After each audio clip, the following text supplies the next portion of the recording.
was part of the recovery team. I was on the USS Kearsarge in 1963. We were in Hawaii, and I just boarded the ship and just got assigned to a squadron on the ship. And found out we were going to go out and pick up one of the astronauts that was going off, and it was the last Mercury flight, Gordon Cooper.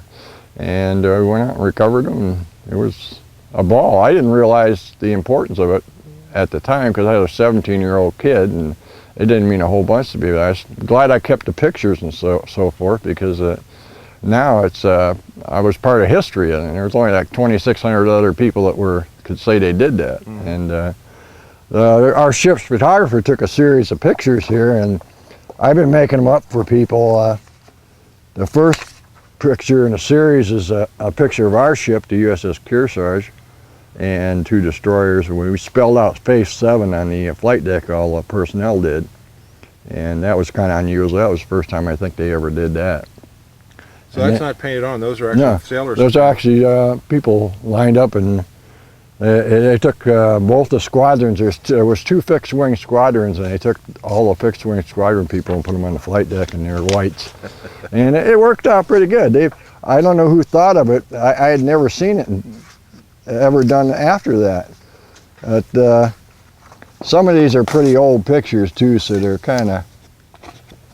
I'll show you some of the better ones. Here's one that shows a helicopter in there up here, and here's the frogmen with the capsule, and they're towing it back, which they don't have to do stuff like this anymore. They do it. The procedures are different now. If you land in the water, they come pick you up with a helicopter, and then they go pick up the capsule. Mm-hmm. At this time, they used to pick you and the capsule and everything up and put you on board.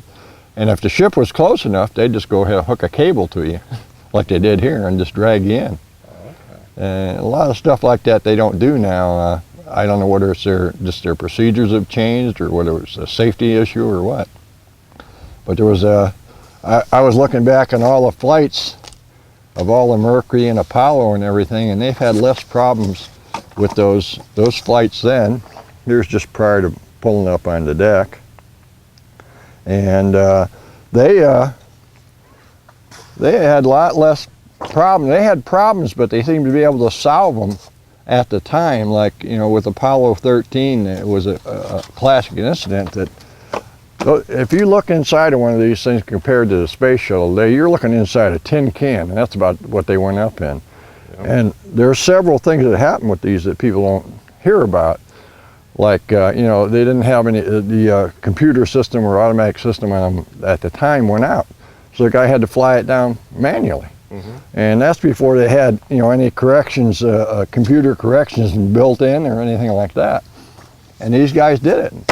And their engineers and stuff on the ground, told them how to do stuff, and thought it out for them and got it done and got them back safe. And nowadays, I look at the amount of lives that have been lost in the shuttle program alone.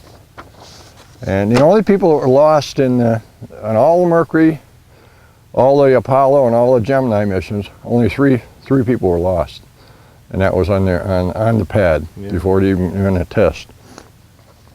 But there's one thing here I'll show you that was interesting. You won't never see this picture anywhere else. I gotta find it. It's one of the last ones here. I think it's this one coming up.